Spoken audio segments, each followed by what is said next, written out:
మెదక్ పట్టణంలోని ఓ private function హాల్లో సోమవారం మెదక్ జిల్లా సర్పంచుల సమావేశాలు నిర్వహించారు. ఈ సందర్భంగా సర్పంచుల ఫోరం జిల్లా నూతన కమిటీని ఎన్నుకున్నారు. సర్పంచుల ఫోరం జిల్లా అధ్యక్షుడిగా ఆవుల గోపాల్ రెడ్డికి, సర్పంచుల ఫోరం రాష్ట్ర అధ్యక్షుడు శంకర్ యాదవ్, కాంగ్రెస్ పార్టీ జిల్లా అధ్యక్షుడు ఆంజనేయులు గౌడ్ చేతుల మీదుగా నియామక పత్రాన్ని అందజేశారు. ఈ కార్యక్రమంలో మాజీ ఎమ్మెల్యే మైనంపల్లి హనుమంతరావు పాల్గొన్నారు. ఈ సందర్భంగా ఆయన జిల్లా సర్పంచుల ఫోరం నూతన అధ్యక్షుడు ఆవుల గోపాల్ రెడ్డిని ఘనంగా సన్మానించారు.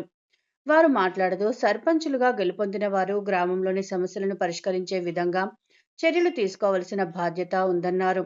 ప్రజలు ఇచ్చిన 5 సంవత్సరాల సమయాన్ని సద్వినియోగం చేసుకుని గ్రామాన్ని ఆదర్శ గ్రామంగా తీర్చిదిద్దాలని అన్నారు.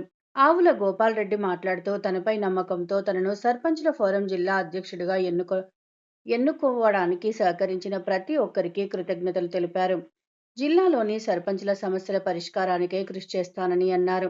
ఈ కార్యక్రమంలో సర్పంచుల ఫోరం రాష్ట్ర అధ్యక్షుడు శంకర్ యాదవ్, జిల్లా గ్రంథాలయ సంస్థ చైర్మన్ సుహాసిని రెడ్డి, చెరుకు శ్రీనివాసరెడ్డి, జిల్లా నాయకులు, మండల నాయకులు తదితరులు పాల్గొన్నారు.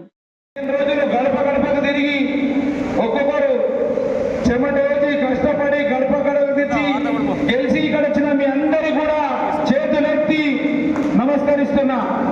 ఈరోజు తెలంగాణలో కాంగ్రెస్ ప్రభుత్వం ఉన్నది.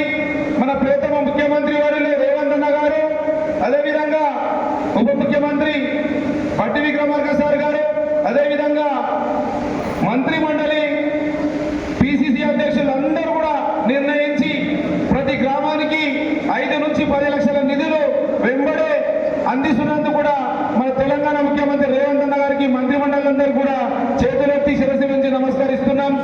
మనమందరూ కూడా కష్టపడ్డాం వివిధ గ్రామాలలో.